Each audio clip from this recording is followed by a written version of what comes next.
I was influenced by my partner, Joel. Nung first, bigla na lang siyang nag-uwi ng commission na 80,000. Sabi ko, where did this money came from? Sabi ko, baka naman nagda-drugs ka. Saan mo kinuha itong money na to? Ayun, sinabi niya sa akin na nag-real estate siya. At first talagang hindi ako naniniwala na doon talaga galing yung money. Nung madalas na siyang wala sa bahay, dahil marami na daw siyang site viewing, doon na din ako natuto, sumama din na mag-real estate. I started my real estate career way back 2016. I am a nursing school undergrad, and during that time, I had a friend who was already in the real estate industry. I just had this feeling that I wanted and needed more in life.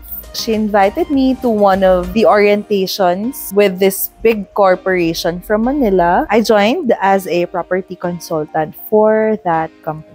My desire to provide a comfortable life for my family and of course to myself. I also want my family to enjoy and look how beautiful the world is. That is my motivation to enter the real estate. Kasi I was in a corporate world for like siguro 5 years and I didn't see how beautiful life is kasi you have a very limited access, you have a very limited budget sa finances mo. So, I saw a career in the real estate industry. I chose it to be my career kasi there is no limit on how much you can earn sa real estate. One thing that caught my attention, that's why I tried to enter this industry, is that the input that you give is equivalent to the output. That's the only thing I know about real estate and that's what caught my attention. Kung masipag ka, marami kang kikitain. Unlike when you are an employee, even if you have a very good career at that, and some would tell me that I was actually in a good place naman before in FMCG, pero kahit hindi ka matulog, your salary stays the same. True enough, when I was already in real estate, na-realize ko na okay lang ang magpuyat. Kasi for every sales that you make after you talk to a client and close the sale, talagang may bunga siya. I joined the real estate industry during the pandemic. At that time, you know that there are some companies that cut back on their losses. So, tinatanggal yung empleyado or kung hindi man, kinakausap yung empleyado so that hindi mo na ibibigay temporarily yung kanilang whole salary. At that time, I was with child. So, ang naging challenge sa akin is how do I survive ng konti lang yung sinasahod ko. So, what I did, since I know that I can earn from my commission, I dedicated literally an entire room in the house where I was living at that time for selling. My computer was there, everything that I need to know to explain the project that I was selling is on the wall. Nagbenta na lang ako ng nagbenta. Yun na lang ang ginawa ko. During that time, I think one of the biggest challenges or obstacles was to fit in. Because as they say, I am an old soul with a young body. It was really hard to fit in a world where I worked with people who are older than me because they did not accept me for who I am. I was a mature child and it was really hard for them to accept me. So I think that was one of the most challenging seasons of my life, was to be accepted for who I was. My main challenge is to, of course, deal with your emotions, with your inner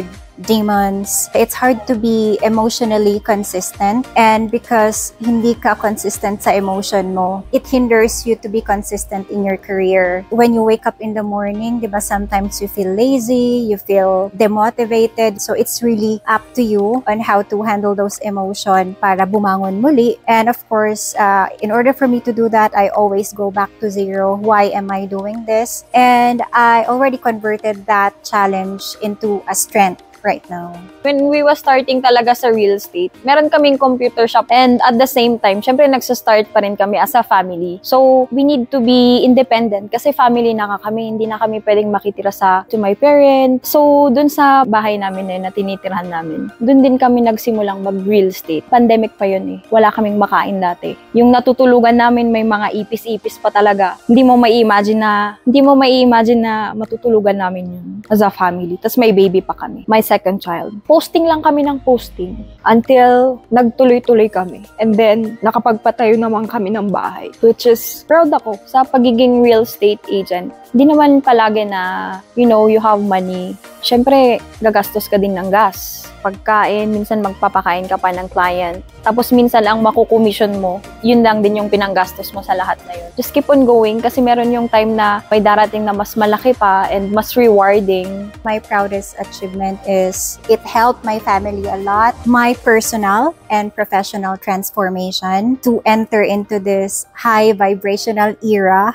Right now, I am more mindful on how I live my life. I am like fully aware on how to take care of my environment where I am in right now. Sometimes your decision will result to what future you want. So it should always be a calculated risk, calculated decision. And I'm also proud to be in this kind of environment, REALS family, with this kind of people where my vibration and energy is reciprocated. And that's also one of my proudest and milestone to be with the people who celebrates my wins, who, compliments what you put in the table. And napaka-healthy po talaga na environment, and I'm proud of that. Actually, as early as elementary days ko, I realized how much I champion women talaga. Growing up, high school through college, may mga classmates ako na hindi umiinik kahit na foul na yung mga jokes sa kanila. There are even cases of, harassment at that time. Parang sinanay kasi nila yung mga babae noon na huwag kang magsalita. This is a male-dominated world. Wala kang lugar dito, wala kang boses dito. You only have to listen and follow suit. I defied a lot of things and odds in this male-dominated world,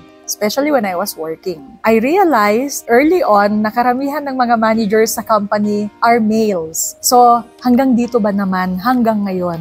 What does it take para magkaroon kami ng lugar na mga babae, di ba? That explains why I really worked hard when I was new in Manila kasi I wanted to make a place for myself. When I was already in that position to speak my mind, to tell the people what I think and feel about things, at all times, I incorporate, yung participation ng babae. Dito sa REALS, I was so surprised how empowered women of REALS are. There's Gayle, there's Faye, there's Aubrey, there's Fatima. They look so gentle and fragile, and you would not think that, these people, pagka pala, kailangan magbihis, magbuhat, kailangan maulanan just to, do things like yung mga previous activities natin. Ngayon, I'm starting to feel like I really found the people that I would want, to be with. And not only are these people, willing to roll up their sleeves and work, they really want to excel at what they're doing. And right now, we are all in real estate. The hard work, the input that they're giving the company is just so amazing. I really look forward to the day when we would be able to fulfill everything that we wanted for us women. To the younger generation, maybe not following my exact footsteps per se, but, with the younger women who are just like me, who hasn't finished school, just keep moving forward. Reaching for your dreams won't be easy. With the world that we live in, it's very challenging, and you're gonna have to learn to ride the waves. And, there would be times where our emotions are on a high. Give yourself a day or two to feel all the emotions that you need to feel. But at the end of the day, you have to remind yourself that tomorrow you have to show up, move forward. You can have 10, 20, 50%. It's all that you could have for that day. But still, show up with 10%, and I can tell you, your 10% will equate to 100%. As long as wala kang inaapakang tao, wala kang sinasaktan, go lang ng go. Ayan.